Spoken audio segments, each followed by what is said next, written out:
Madame, Monsieur, bonjour et bienvenue dans le numéro de notre magazine en direct de la rédaction du mois de janvier. Avant d'ouvrir cette édition, je vous souhaite au nom de toute la rédaction une excellente année 2018. Ce premier magazine, vous le savez, est traditionnellement consacré aux lois de finances. La rédaction fiscale de la revue Fiduciaire nous propose un commentaire des mesures les plus importantes, tant en ce qui concerne la fiscalité des entreprises que la fiscalité des particuliers. Les deux mesures phares de la loi de finances pour 2018, le prélèvement forfaitaire unique et l'impôt sur la fortune immobilière, feront quant à elles l'objet d'un numéro spécial compte tenu de leur importance. Bien entendu, il n'est pas question ici de faire l'inventaire de toutes les nouvelles mesures et nous avons effectué une sélection des dispositions les plus significatives. Pour l'ensemble des mesures, nous vous invitons à consulter 4 publications. Les feuillets hebdomadaires 3721, 3722, 3723 et 3724 dont les contenus s'affichent à l'écran. Et j'accueille en premier lieu Marie-Christine Martini pour les dispositions fiscales de ces lois relatives aux impôts sur les bénéfices des entreprises. Bonjour Marie-Christine. Bonjour Marianne. Alors la mesure qui aura les répercussions les plus larges et les plus immédiates est sans doute le relèvement des seuils des régimes micro-BIC et micro-BNC. Est-ce que les nouvelles dispositions vont dans le sens de la simplification ? Eh bien oui, on va dire que pour une fois, les mesures vont dans le sens de la simplification et les seuils des régimes micro-BIC et micro-BNC deviennent, je dirais, enfin plus faciles à comprendre. Alors, premier point de simplification, les seuils sont déconnectés du régime de la franchise en base de TVA. On y reviendra. Second point de simplification, il n'y a plus que 2 seuils à retenir. Un seuil de 170 000 € pour les entreprises qui ont une activité de vente, de vente à consommer sur place ou de prestations d'hébergement autres que les locations en meublé. Et puis un seuil de 70 000 € pour les autres activités qui relèvent des BIC et les loueurs en meublé. Puis c'est ce même seuil de 70 000 € qui s'applique aux bénéfices non commerciaux. Vous constatez qu'il n'y a plus de plafond majoré. Alors, il faut également préciser qu'il n'y a que les seuils qui changent. Les modalités d'imposition de ces micro-BIC et micro-BIC ne changent pas. C'est-à-dire qu'on va toujours appliquer un abattement sur le chiffre d'affaires ou le chiffre de recettes. L'abattement n'est pas changé. Il reste à 71 % pour les activités de vente, il est à 50 % pour les activités de prestation et il est de 34 % pour les professions libérales. Et est-ce que ces seuils vont s'appliquer en 2017? Oui, ils vont s'appliquer dès 2017. Alors pour savoir si une entreprise est au régime micro-BIC ou micro-BNC en 2017, eh bien, elle devra comparer son chiffre de recettes de l'année 2016, donc l'année N-1, au seuil de 70 000 € et 170 000 € que je viens d'indiquer. Si elle ne dépasse pas ces seuils de chiffre d'affaires, eh bien, elle pourra appliquer le régime micro en 2017 et quel que soit son chiffre d'affaires de 2017. Et si les recettes de 2016 dépassent le seuil, est-ce que l'entreprise peut continuer à bénéficier du régime en 2017? Alors dans ce cas, il va falloir aller regarder le chiffre d'affaires de l'année N-2, donc dans notre exemple l'année 2015. Si les seuils ne sont pas dépassés en 2015, eh bien l'entreprise pourra continuer à bénéficier des régimes micro en 2017. Si en revanche les seuils sont dépassés en 2015, eh bien l'entreprise ne peut pas en bénéficier et passera obligatoirement au régime réel. Donc si je comprends bien, un dépassement est autorisé au cours d'une seule année, mais pas au cours des 2. Oui, c'est tout à fait ça. Si le seuil est dépassé au cours de 2 années consécutives, le contribuable est imposé à un régime réel à compter de l'imposition des revenus de la première année qui suit cette période biennale de dépassement et quel que soit son chiffre d'affaires de l'année N. Alors si on reprend un exemple d'ensemble, si vous voulez, pour l'année 2017, compte tenu de tout ce qu'on vient de dire, alors quel que soit les chiffres d'affaires ou des recettes de 2017, si les recettes ou le chiffre d'affaires de 2016 sont inférieurs aux limites, eh bien on maintient le régime micro, quel que soit le montant des recettes ou du chiffre d'affaires de 2015. Si les recettes de 2016 sont supérieures aux limites, mais ceux de 2015 restent inférieurs aux limites, eh bien le régime micro s'applique encore, puisque là on n'est pas dans 2 années consécutives de dépassement, on va y arriver. Et en revanche, si on dépasse les seuils en 2015 et en 2016, eh bien en 2017, on est imposé suivant un régime réel d'imposition. D'accord, voilà. C'est très clair. J'aimerais revenir sur un point que vous nous avez indiqué en introduction. Vous nous avez dit que les régimes micro-BIC et micro-BNC étaient déconnectés de la franchise en base de TVA. Est-ce que ça veut dire qu'on pourra trouver des entreprises au régime micro assujetties à la TVA? Oui, tout à fait. Ça, c'est tout à fait nouveau. Alors, je précise que les limites de la franchise en base n'ont pas du tout été modifiées. Ces seuils sont restés les mêmes et on a toujours donc le double seuil. Donc si l'exploitant franchit les limites du régime de la franchise en base, qui sont vraiment maintenant très en deçà des seuils des régimes micro, mais sans dépasser les seuils du régime micro, eh bien effectivement, il pourrait être assujetti à la TVA, mais bien sûr, il ne paiera pas la TVA s'il est exonéré de cette taxe. D'accord. Le relèvement des seuils a-t-il des conséquences sur le régime du micro-social et sur celui des micro-entreprises? Oui, également, puisque en fait, pour les prélèvements qui courront à compter du 1er janvier 2018, eh bien, les seuils de chiffre d'affaires et de recettes du régime micro-social, qui font référence aux seuils des régimes micro-BIC et micro-BNC, sont relevés dans les mêmes proportions. Donc, il y aura forcément une incidence. Alors, pour les micro-entrepreneurs, les micro-entrepreneurs, ce sont les entreprises qui sont à la fois au régime du micro-BIC ou micro-BNC et au régime du micro-social. Eux, ils peuvent opter pour un versement libératoire de l'impôt sur le revenu. Mais ce versement libératoire de l'impôt sur le revenu, cette option pour ce versement ne peut être exercée que si le revenu fiscal de référence du foyer fiscal de l'avant-dernière année ne dépasse pas un certain seuil. Et le seuil était fixé pour une part de quotient familiale à 26 818 € pour un revenu du foyer fiscal de référence de l'année 2016. Et cette limite-là n'a pas été relevée. Donc par conséquent, le relèvement des seuils des régimes micro n'aura pas vraiment d'incidence finalement sur l'option possible pour ce versement libératoire. Très bien. Marie-Christine, que se passe-t-il pour les entreprises exerçant une activité BIC, je dis BIC moi, pas BIC, ça vous va? Pas de problème. Très bien. Et qui deviennent éligibles au micro-BIC alors qu'elles relèvent de plein droit du régime réel d'imposition simplifié ou normal au titre des revenus de 2017 en application des anciens seuils? Eh bien, en fait, pour celles-là, elles vont avoir un délai d'option qui va être étendu. Normalement, l'option devait être exercée avant le 1er février. Eh bien, elle est repoussée au 3 mai 2018. Et en fait, ce report de délai, ça vise à éviter qu'un exploitant se retrouve, comme vous le disiez justement, automatiquement sur un régime de micro-BIC ou BNC alors qu'il voulait rester en régime réel. Donc, il a jusqu'au 3 mai pour exercer cette option. Merci pour cette précision. Voilà. Passons maintenant au taux d'imposition. En premier lieu, pour les entreprises qui relèvent de l'impôt sur le revenu, le relèvement du taux de la CSG a-t-il un impact? Oui, le relèvement a un impact. Alors d'abord, on va faire un petit rappel. Pour les entreprises qui relèvent de l'impôt sur le revenu, les bénéfices imposables dans la catégorie des BIC, des BNC et des bénéfices agricoles, des BA, sont soumis à l'impôt au barème progressif et à la CSG au titre des revenus d'activité. Et puis lorsque ces professionnels réalisent des plus-values nettes à long terme, eh bien, ils sont taxables à l'impôt sur le revenu à un taux forfaitaire et ils relèvent des prélèvements sociaux, donc y compris la CSG, sur les revenus du patrimoine. Alors qu'est-ce qui change? La CSG sur les revenus d'activité passe à 9,2% au lieu de 7,5% à compter de l'impôt à compter des revenus de 2018. Donc pour le couple CSG-CRDS, le taux d'imposition va passer de 9,7% alors qu'il était de 8%. Et ça sera à compter de 2018. En ce qui concerne le taux d'imposition des plus-values nettes à long terme, eh bien celui-là, il était jusqu'à présent de 16%, il passe à 12,8%. Et là, attention, c'est pour les plus-values réalisées en 2017.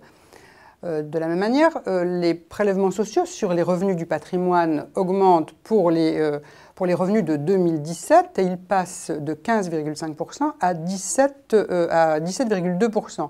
Ce qui fait que le taux global d'imposition des plus-values nettes à long terme passe à 30%, impôt sur le revenu et prélèvements sociaux compris. Alors là, il y a une petite remarque à faire parce que, qui tient au champ d'application, à l'entrée en vigueur, je vais y arriver, qui tient à l'entrée en vigueur.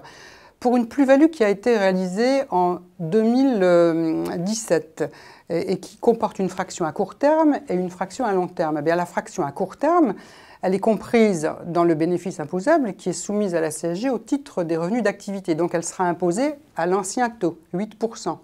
Alors que cette partie à long terme de la plus-value, qui constitue un revenu du patrimoine au regard de la CSG, eh bien elle sera imposée au nouveau taux, 30% impôt sur le revenu et CSG comprise, et ça quand elle a été réalisée en 2017. D'accord. La baisse du taux de l'impôt sur les sociétés initiée en 2017 a fait l'objet de nouveaux aménagements pour la période 2018-2022. Est-ce qu'on peut faire un point rapide sur cette évolution, Marie-Christine? Oui, on va essayer de faire un point assez rapide sur cette évolution et ne pas rentrer trop dans le détail des taux. Alors en premier lieu, ce qu'on va dire, c'est qu'il n'y a pas de changement pour les PME qui remplissent les conditions pour bénéficier du taux réduit de 15%. dans la limite de 38 120 € de bénéfices. Ce sont les petites PME qui réalisent un chiffre d'affaires inférieur à 7 630 000 €. Pour celles-là, dans tout ce que je vais dire à partir de maintenant, il n'y a pas de changement. Quand elles rempliront les conditions du régime, elles continueront à bénéficier de ce taux de 15% de la limite de 38 120 €. Pour les autres entreprises, qu'est-ce qui se passe? Alors, pour les exercices ouverts en 2017, finalement, il n'y a pas de changement. La baisse avait été initiée l'année dernière.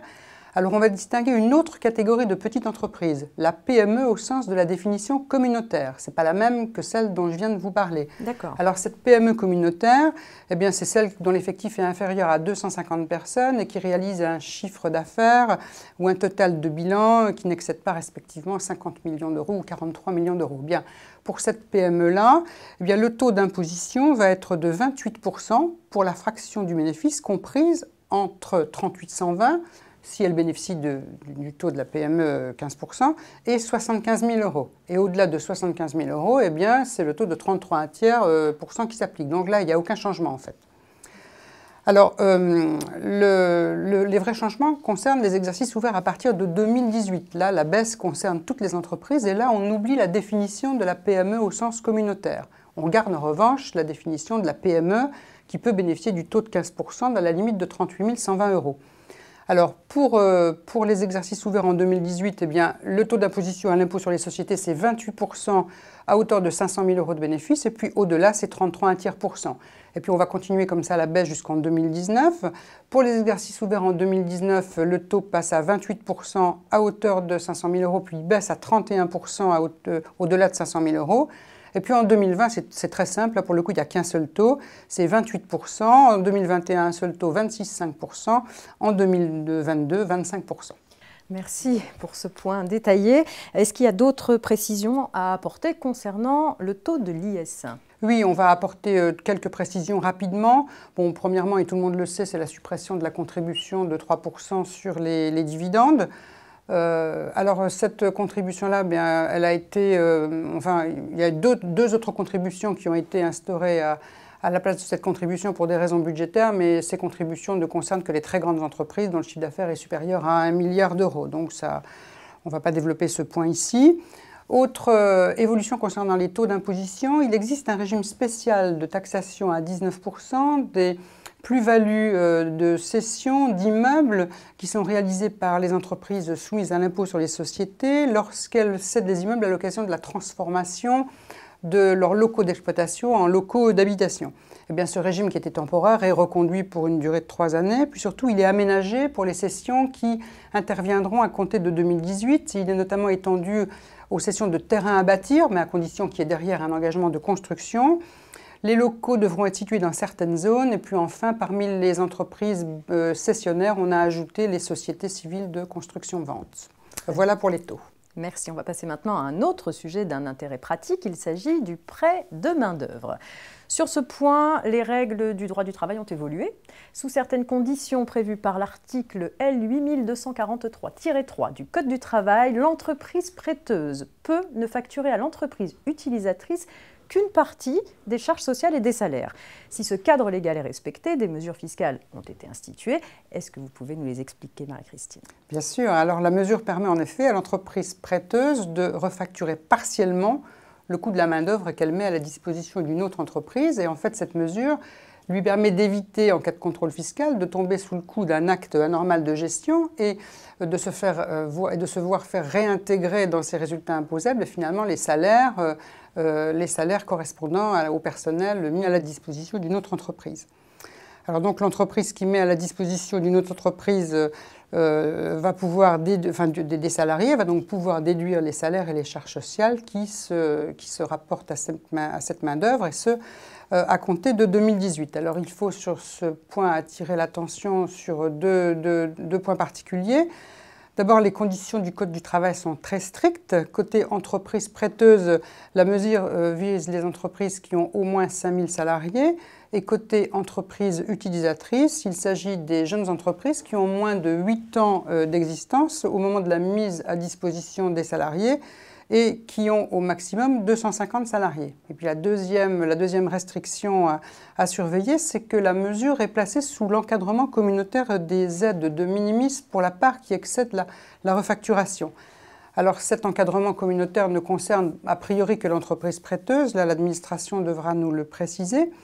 Alors je rappelle que le respect de la règle de minimis concerne le montant de l'aide, donc il va falloir que l'entreprise calcule le montant de l'aide, donc elle va faire la différence entre le coût qu'elle a réellement supporté et ce qu'elle a refacturé, et cette différence elle va le multiplier par le taux de l'impôt sur les sociétés, et c'est ce montant-là qui servira à apprécier le plafond des aides de minimis.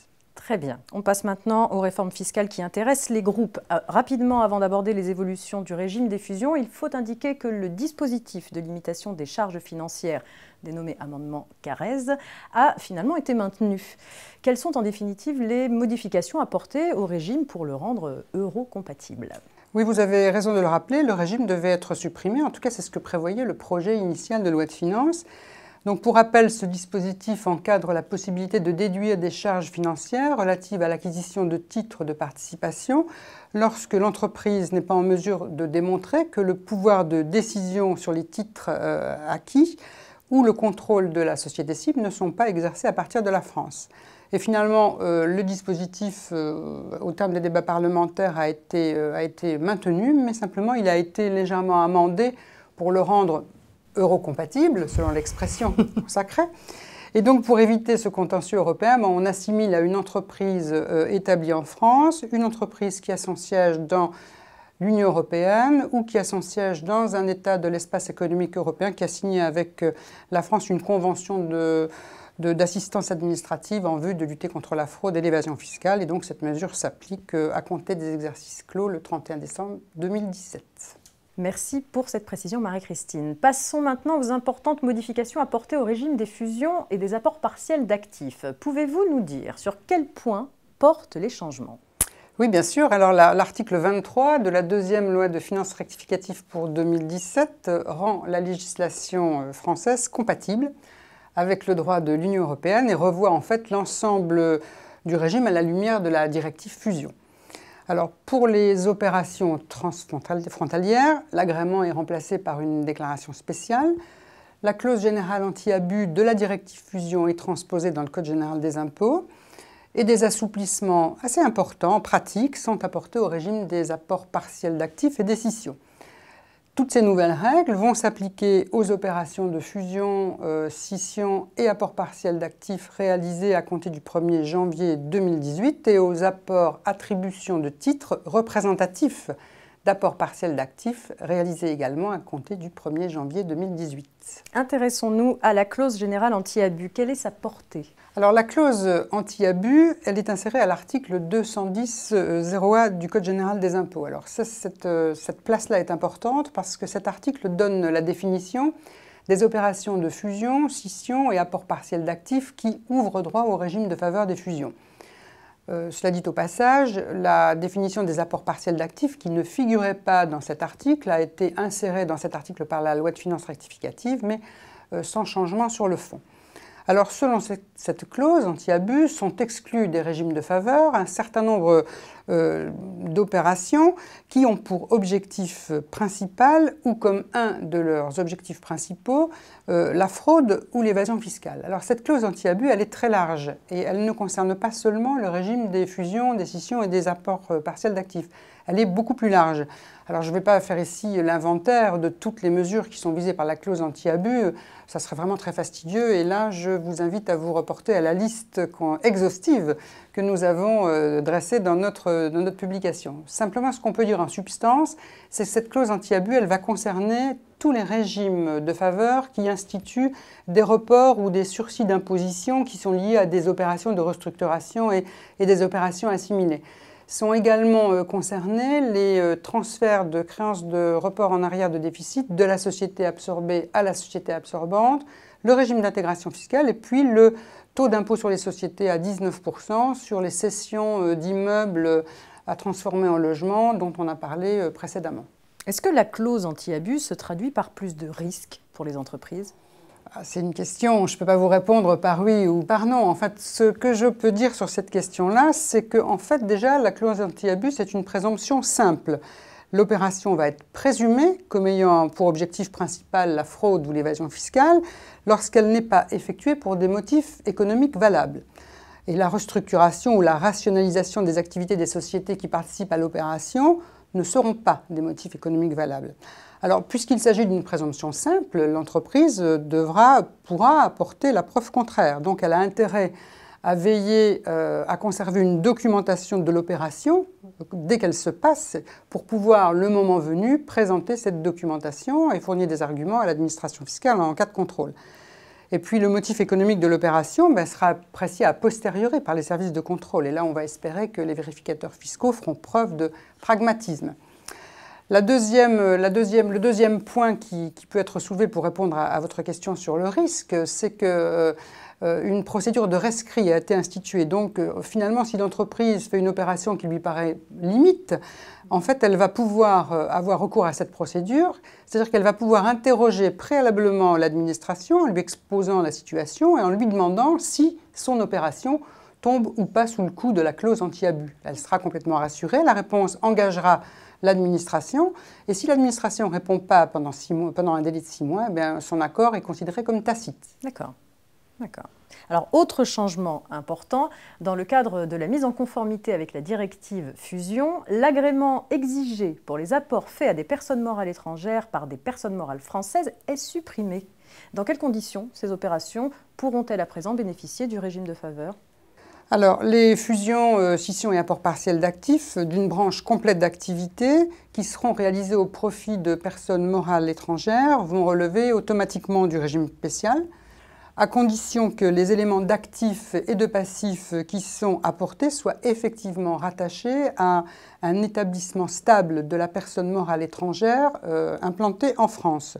Donc, par exemple, si une société étrangère absorbe sa filiale française, cette opération pourra bénéficier du régime spécial si la société étrangère maintient en France une succursale et qu'à l'actif de cette succursale, on retrouve, à condition que cette succursale constitue un établissement stable au sens fiscal, et si à l'actif de cette succursale, on retrouve les actifs et les passifs apportés.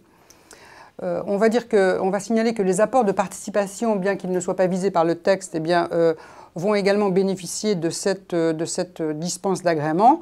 C'est ce qui résulte du rapport de la Commission des finances de l'Assemblée nationale. Alors en fait, l'agrément est supprimé, mais en fait, il est remplacé par de nouvelles obligations déclaratives. Pour toutes les opérations qui sont faites au profit de sociétés étrangères, la société apporteuse sera tenue de souscrire une déclaration spéciale dans laquelle elle devra exposer les motivations et les conséquences de l'opération. En fait, le contenu précis de cette déclaration sera fixé par un décret. La déclaration sera souscrite par voie électronique et elle devra être annexée à la déclaration de résultats de la société apporteuse. Et puis, bien entendu, il y a une sanction à la clé puisque tout manquement à cette obligation déclarative sera puni d'une amende de 10 000 €. Très bien, merci Marie-Christine. Une autre modification importante concerne les apports partiels d'actifs. Jusqu'en 2017, le régime des fusions s'appliquait de plein droit à ces opérations si les conditions suivantes étaient réunies: l'apport porté sur une branche complète d'activité ou des éléments assimilés, en pratique certains apports de participation. Oui. La société apporteuse devait prendre un double engagement, conserver pendant 3 ans les titres remis en contrepartie de l'apport et calculer ultérieurement les plus-values de cession afférentes à ces mêmes titres par référence à la valeur que les biens apportés avaient du point de vue fiscal dans ses propres écritures. Si ces conditions n'étaient pas réunies, l'opération devait obtenir l'agrément de Bercy. Qu'est-ce qui change pour les apports réalisés à compter de 2018 ? Alors, à partir du 1er janvier 2018, le régime sera applicable de plein droit à la seule condition que la consistance de l'apport le permette. L'apport devra porter sur une branche complète d'activité ou sur des participations assimilées à une branche complète d'activité, comme vous le disiez. Et au passage, on peut signaler que la définition est étendue afin de couvrir les apports qui renforcent un bloc déjà majoritaire.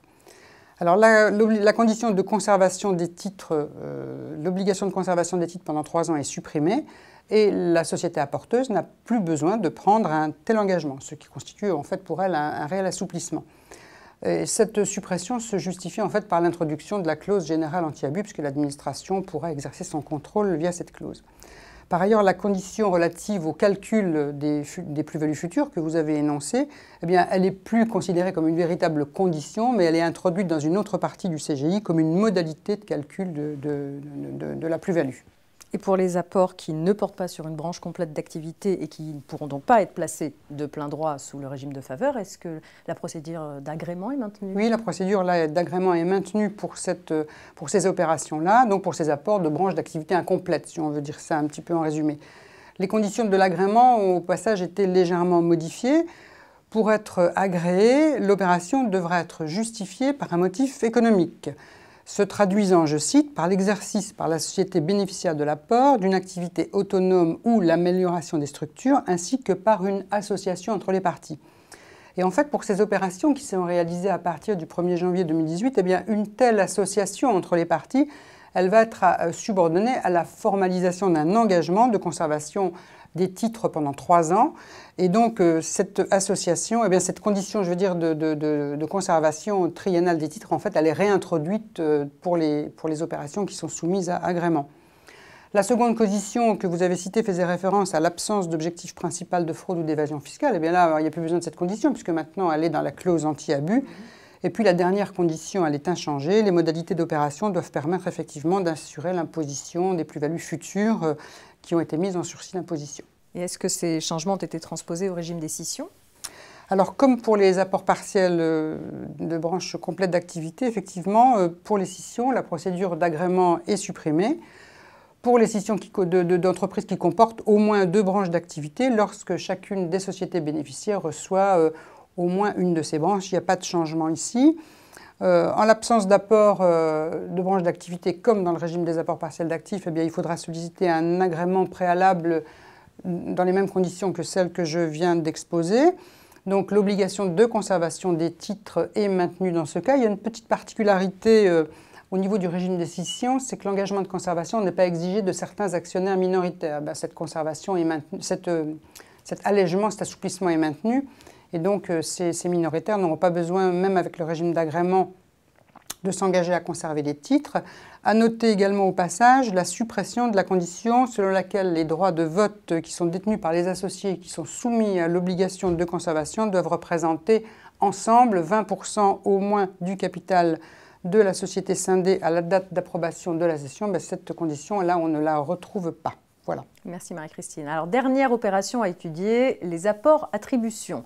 En cas de fusion ou de scission de société, l'attribution de titres aux membres de la société apporteuse en contrepartie de l'annulation des titres de cette société n'est pas considérée comme une distribution de revenus mobiliers.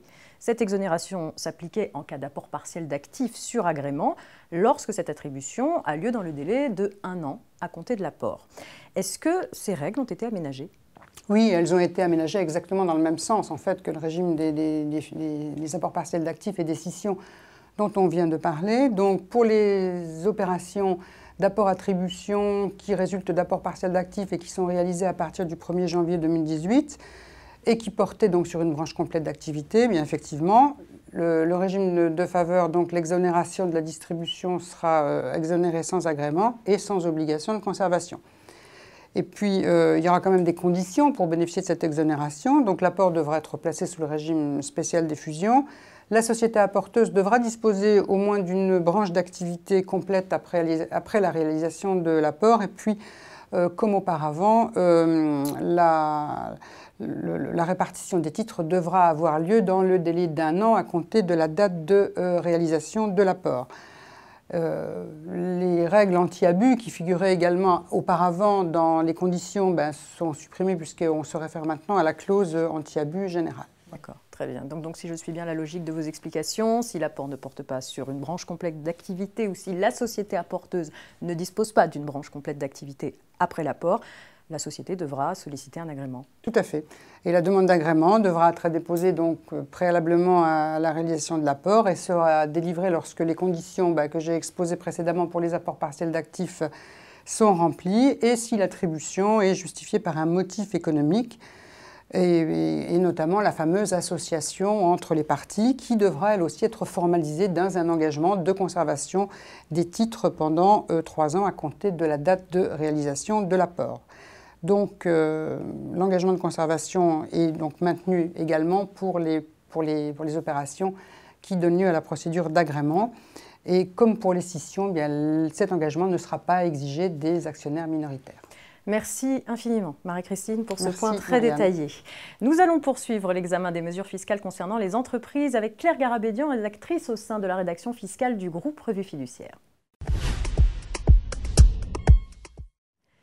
Bonjour Claire. Bonjour Marianne. Alors nous allons continuer avec vous à évoquer les nouveautés des lois de finances pour la partie entreprise et en particulier la taxe sur les salaires et certains aspects du prélèvement à la source. On commence par la taxe sur les salaires. Qu'est-ce qui change à compter de 2018 ? Alors tout d'abord, c'est la tranche de la taxe sur les salaires à 20% qui est supprimée. Donc pour rappel, la taxe sur les salaires, c'est calculé au barème, à un certain barème qui comporte 4 tranches jusqu'en 2017. Et à compter du 1er janvier 2018, donc la dernière tranche à 20%, est supprimée. Donc ça veut dire que les rémunérations brutes annuelles au moins égales à 15 572 € sont taxées au taux de 13,6%. Et toujours concernant la taxe sur les salaires, on s'en rapproche, c'est une nouveauté, la suppression plutôt du crédit d'impôt de taxe sur les salaires, le CITS.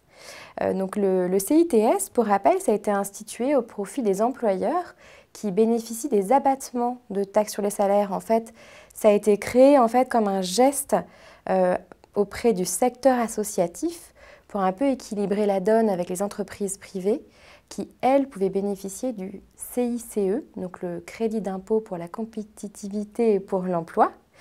Et donc, pour conclure sur le CITS, c'est une mesure qui, en fait, aura seulement duré pour les rémunérations versées en 2017 et en 2018, puisqu'il est supprimé donc à compter du 1er janvier 2019. Mais si le CITS est supprimé, est-ce que le CICE l'est aussi ? Oui, tout à fait, mais en deux temps, parce que dans un premier temps, le taux du CICE baisse. Donc, il est fixé à 7% pour les rémunérations versées à compter du 1er janvier 2017. Et là, il va baisser à 6% pour les rémunérations versées à compter du 1er janvier 2018. Et donc, le dispositif est supprimé pour les rémunérations versées à compter du 1er janvier 2019. Donc, c'est là où on rejoint suppression CITS, suppression CICE, 1er janvier 2019. Nous avons fait le tour des quelques changements à signaler concernant la taxe sur les salaires et le CICE. S'agissant du prélèvement à la source, je comprends qu'il s'agit surtout d'ajustements techniques à la marge, mais que les fondations ne bougent pas. Oui, c'est exactement ça. Tout a été mis en place l'année dernière. Donc, le dispositif entrera en vigueur en 2019. L'année 2018, ce n'est pas une année blanche. Il y aura bien un impôt sur le revenu 2018 calculé en 2019. Il sera neutralisé avec un crédit d'impôt de modernisation de recouvrement. Donc, je ne vais pas entrer dans le technique de ce CIMR aujourd'hui. Il y a des mesures anti-abus justement pour éviter ces petits effets d'aubaine 2018-2019. Et le prélèvement à la source, il va toujours prendre la forme soit d'un acompte qui sera donc versé, qui sera prélevé directement sur le compte bancaire du contribuable pour certains revenus. Donc c'est le cas des revenus tirés du bénéfice industriel et commercial, des BNC, des bénéfices agricoles. L'alternative donc de l'acompte, c'est une retenue à la source. Donc c'est les deux formes du prélèvement à la source. La retenue à la source, c'est ce qui est commun pour les salaires, les pensions, les rentes. Et donc c'est directement collecté par l'employeur. En gros, il a retenu à la source sur son salaire. Et peut-être la nouveauté par rapport à la mise en place du prélèvement à la source, c'est qu'il y aura une préfiguration, donc une phase de test pour les employeurs à compter de septembre 2018. Autre nouveauté à signaler, c'est que les rémunérations des gérants et associés relevant de l'article 62 du Code général des impôts, également les produits des droits d'auteur et les rémunérations des agents d'assurance, donc toutes ces catégories qui relèvent de la catégorie des traitements et salaires, qui en principe étaient à la retenue à la source, donc une forme du prélèvement, là elles seront sous le système des acomptes, où l'argent est prélevé sur le compte bancaire du contribuable, mais ce n'est pas un employeur qui va le prélever. D'accord. Alors, si on s'attache aux obligations déclaratives des employeurs, quels sont les changements ? Ce sont surtout des allègements, des simplifications au bénéfice des employeurs. D'une part sur le taux par défaut et d'autre part sur les sanctions. Donc le taux par défaut, pour rappel, il s'applique lorsque l'administration ne dispose pas du taux du contribuable ou lorsque le contribuable opte pour ce taux ou encore pour des contrats courts. Là, le législateur est venu préciser qu'il s'appliquait soit au CDD ou au contrat de mission dont la durée initiale n'excède pas 2 mois, ou au contrat à terme imprécis dont la durée minimale n'excède pas 2 mois. D'accord. Et également, donc, le taux par défaut s'applique à un barème mensuel, donc c'est des grilles en fait qui sont établies par l'administration. Et pour les revenus relevant de la retenue à la source, donc les salaires et pensions, les limites des tranches des grilles sont réduites ou augmentées proportionnellement à la périodicité usuelle de versement de la rémunération principale, sans forcément regarder la durée effective de travail. Donc par exemple, un salarié embauché en cours de mois, il va relever directement de la tranche mensuelle correspondant à son montant sans avoir à prorater. D'accord. Merci au passage pour le rappel du taux par défaut, Claire. Alors par ailleurs, les collecteurs ont des sanctions assez lourdes. Est-ce que ce point a été aménagé? Oui, encore une fois, ça a vraiment été allégé. On peut relever trois points. Donc en cas de défaillance déclarative du collecteur de la retenue, donc l'employeur, l'amende minimale a été abaissée de 500 € à 250 € donc par déclaration. Par ailleurs, la sanction applicable lorsque le collecteur n'a ni déclaré ni versé au-delà d'1 mois les retenues à la source, la sanction est également allégée. On lui applique une amende de 5e classe. Donc en fait, c'est la même amende que s'il avait retenu les cotisations sociales. Donc c'est 1 500 € par infraction au lieu d'une lourde peine et d'une peine d'emprisonnement.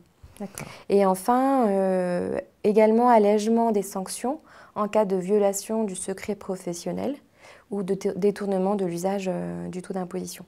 D'accord. Alors entre la réforme initiale, ces ajustements, ça fait beaucoup de choses à assimiler par les entreprises. Vous avez mentionné une phase de préfiguration de la retenue à la source. Dans quelles conditions les employeurs peuvent-ils y participer? Ça sera exclusivement sur la base du volontariat pour les rémunérations versées à compter du 1er septembre 2018 jusqu'au 31 décembre 2018. Et donc le collecteur de la retenue à la source pourra faire figurer sur le bulletin de salaire ou un autre document certaines informations, comme le taux, le montant de la retenue, le salaire après retenue, la base de calcul de la retenue, enfin voilà. Et par ailleurs aussi, le contribuable, il a déjà été précisé que le contribuable pourra opter pour le taux neutre ou le taux par défaut avant d'avoir reçu le taux applicable de l'administration. D'accord. Et puis on en saura plus a priori dans les mois à venir sur les petits détails pour les employeurs. D'accord, très bien. Merci Claire pour ces précisions. J'accueille maintenant Sophie Merchard, rédactrice en chef du feuillet hebdomadaire, pour en terminer avec la fiscalité des entreprises.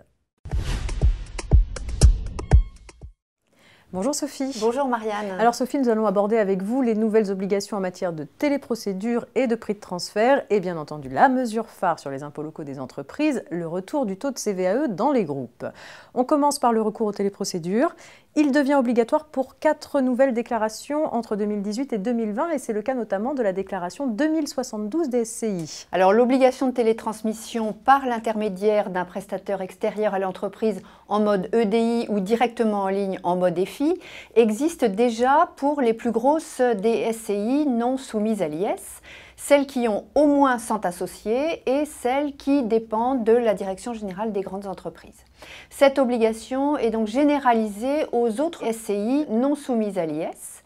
La date d'entrée en vigueur de cette mesure sera fixée par décret et au plus tard pour la déclaration des exercices clos à compter du 31 décembre 2019. D'accord. 3 autres déclarations devront être transmises par voie dématérialisée. De quelles déclarations s'agit-il? Alors, il s'agit pour les prélèvements dus dès 2018 de la déclaration des intérêts dus par les offices notariaux au titre des produits de compte de consignation, de dépôt spécifique et de titres consignés. Et puis, il s'agit de la déclaration de crédit d'impôt recherche, la 2069A, et puis des déclarations 2746 de taxes de 3% sur les immeubles détenus en France par des entités juridiques.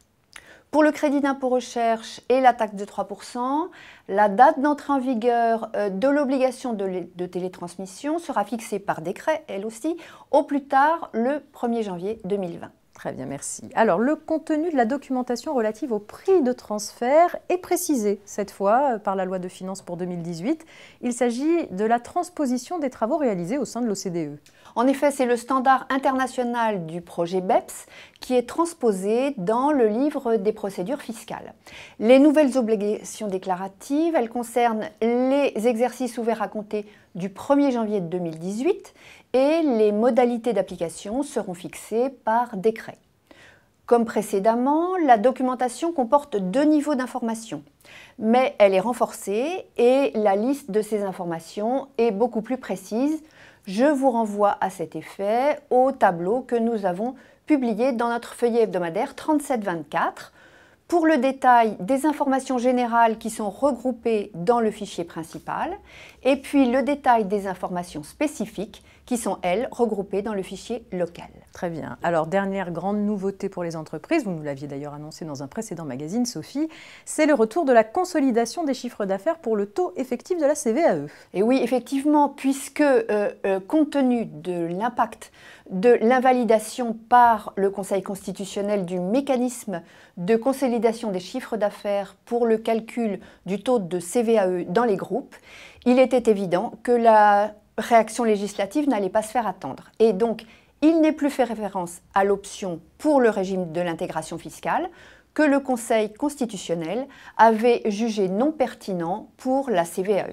Sauf que la loi ne s'est pas contentée de rétablir ce mécanisme, elle l'a renforcé, et ce pour la CVAE due à compter de 2018. Heureusement, il n'y a pas de rétroactivité. Le taux de CVAE sera toujours déterminé en fonction du seul chiffre d'affaires de l'entreprise pour le calcul du solde de CVAE 2017, donc payable en mai 2018. En revanche, les entreprises devront appliquer cette consolidation dès le calcul de leurs acomptes de CVAE 2018 en juin et septembre 2018. Puisqu'il n'est plus fait référence à l'option pour le régime de l'intégration fiscale, quel est le nouveau critère?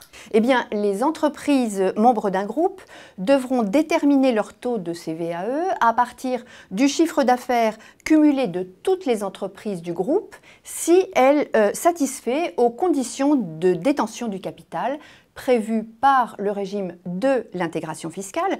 Il faudra donc faire appel du critère de détention de 95% et en tenant compte des liens de détention, qu'ils soient directs ou indirects, mais peu importe qu'il ne s'agisse pas d'un groupe fiscal intégré.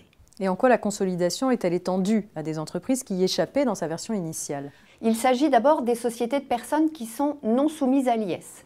Donc le CA Group doit être retenu si une société de personnes donc non soumise à l'IS détient 95% au moins du capital d'une autre société ou est détenue pour 95% au moins par une autre société.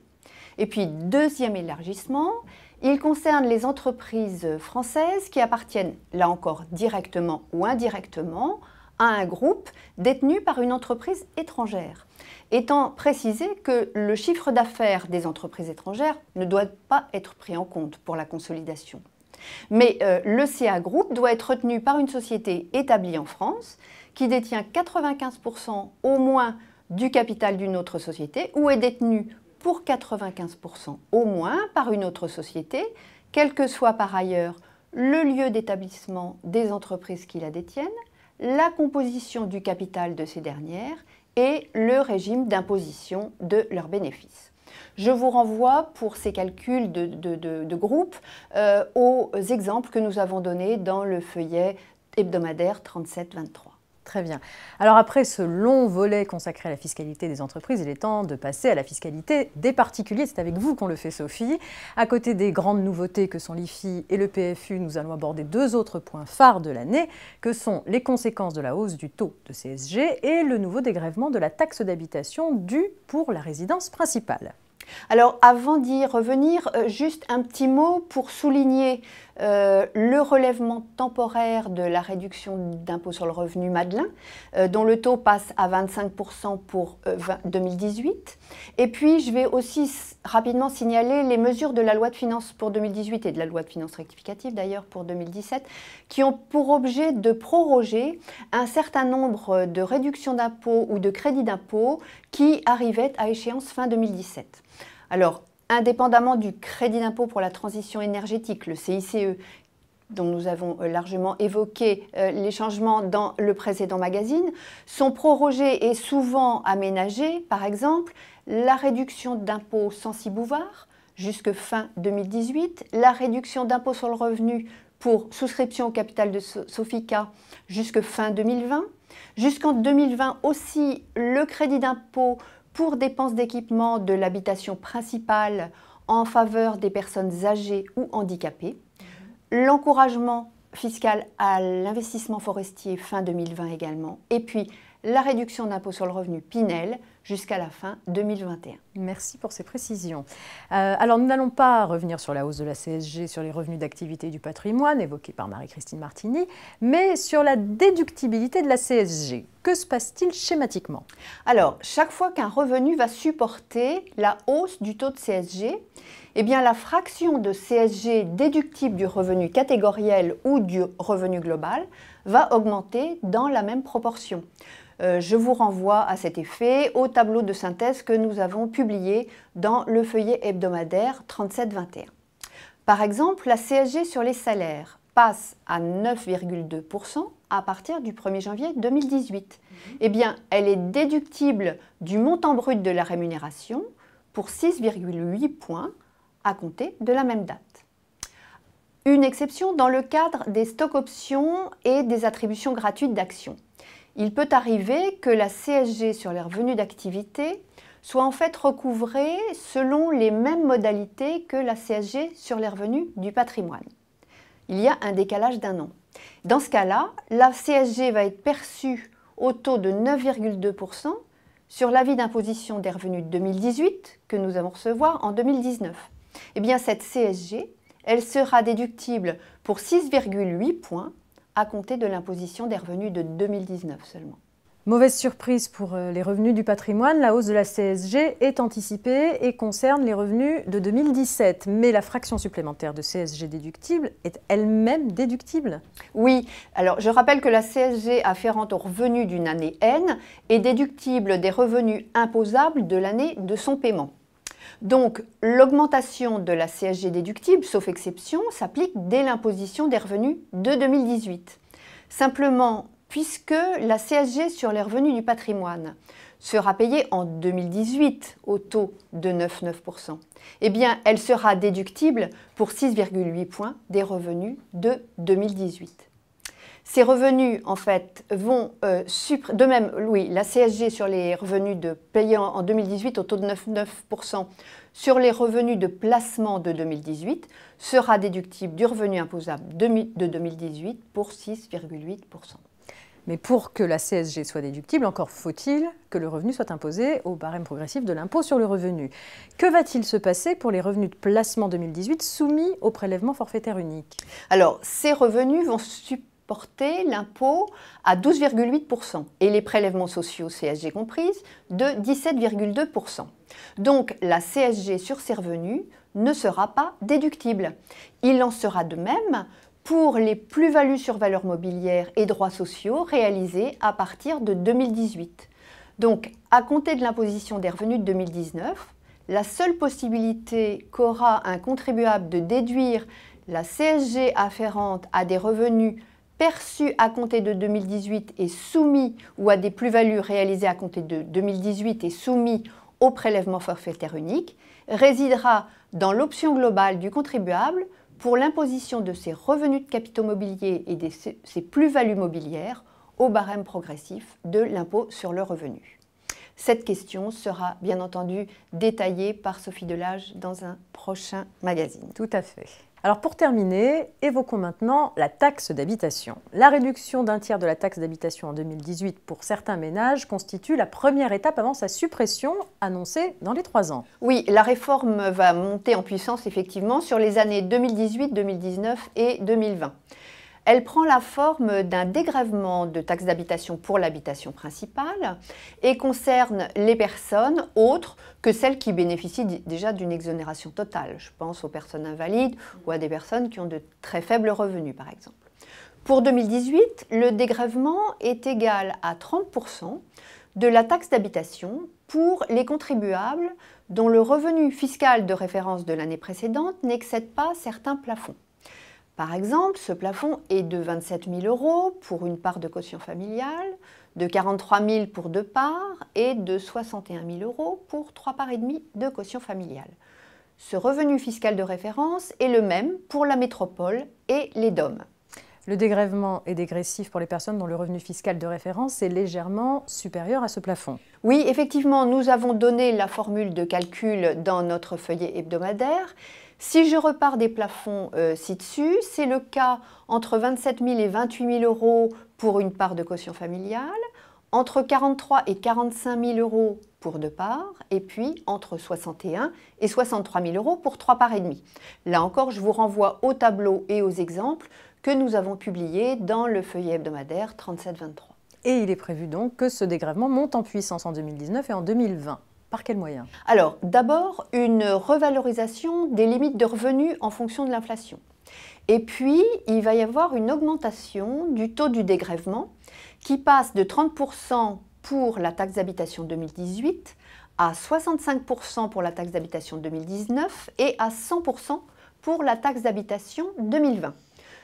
Pour certains contribuables qui bénéficient d'une sortie en sifflet, d'une exonération de taxe d'habitation qui a été accordée depuis 2014, le taux de dégrèvement de 100% s'applique dès la taxe d'habitation 2018. D'accord. Alors les éléments de calcul du dégrèvement viennent un petit peu tempérer cette bonne nouvelle, Sophie. Oui, parce que en fait, le calcul, la taxe d'habitation sur laquelle est calculé le dégrèvement va être déterminée en retenant le taux global de taxe d'habitation 2017, y compris les taxes spéciales d'équipement et la taxe GEMAPI, et puis les abattements appliqués à la TH 2017. Donc, un contribuable qui va être susceptible de bénéficier d'un dégrèvement de sa TH devra payer un reliquat de taxes si la collectivité décide une augmentation des taux ou bien une baisse des taux d'abattement facultatif à partir de 2018. En revanche, si le taux d'imposition si le taux global de l'année d'imposition est inférieur à celui de 2017, c'est le taux de l'année d'imposition qui va être retenu. Inversement, si les abattements facultatifs de l'abattement d'imposition sont supérieurs aux abattements 2017, ce sont ces abattements qui seront retenus. Alors, le Conseil constitutionnel a validé cette réforme dans son principe, mais il a indiqué qu'il se réservait la possibilité de réexaminer ces questions en fonction de la façon dont va être traitée la situation des contribuables qui vont rester assujettis à la taxe d'habitation. À suivre donc. L'occasion de vous retrouver, Sophie, avec plaisir. Merci en tout cas pour toutes ces précisions. Merci Marianne, au revoir. C'est la fin de ce numéro spécial, ce premier numéro spécial Loi de Finances. Merci de votre attention. On se retrouve très prochainement pour la suite du décryptage de nos experts avec une édition spéciale consacrée au prélèvement forfaitaire unique et à l'impôt sur la fortune immobilière.